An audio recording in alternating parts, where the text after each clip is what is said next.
ছোটবেলা থেকে একটা জিনিস খুব মাথায় ঘোরে, যখন কেউ কিছু খেতে চায় ততক্ষণ তাকে না খাওয়ায় ভিতরটা অনেক বেশি খারাপ লাগে, হোক সেটা নিজের জন্য অনেক কষ্টের।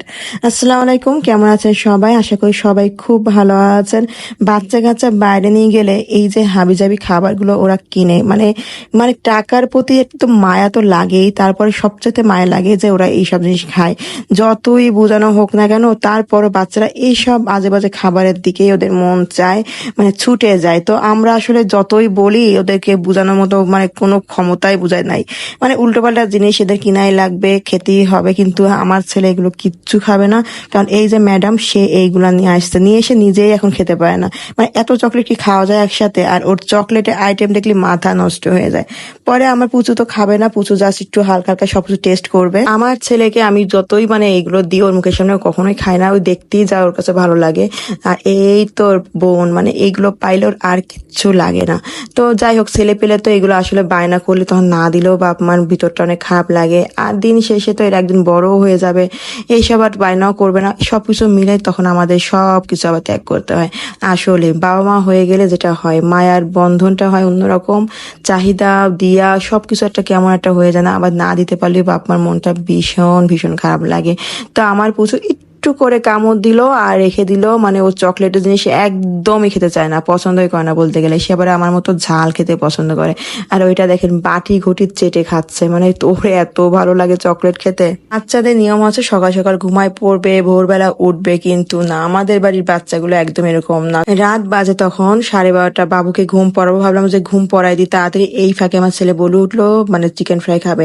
কি একটা মুসিবত, মুরগি থাকলে তো আর হয় না, সেটা তো কেটে কুটে রান্না করা লাগে। পরে ভাবলাম যে অর্ডার দিয়ে নিয়ে আসি, কিন্তু সেটার জন্য তো অনেক রাত হয়ে গেছে, মানে 1:30 বেজে যাচ্ছে। এত রাতে কখন ওকে ঘুম পড়াবো, আবার এই চিকেন ফ্রাই কখন আসবে, মানে একরকম মাথায় প্যারা।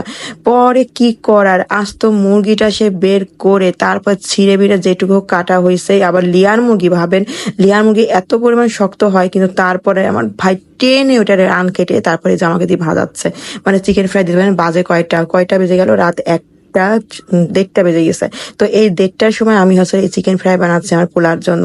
মানে মামাতে অস্থির হয়ে গেছে যে ভাগ্নে চিকেন ফ্রাই খাবে আর মুরগি থাকতে খাবেন, এটা হইলো?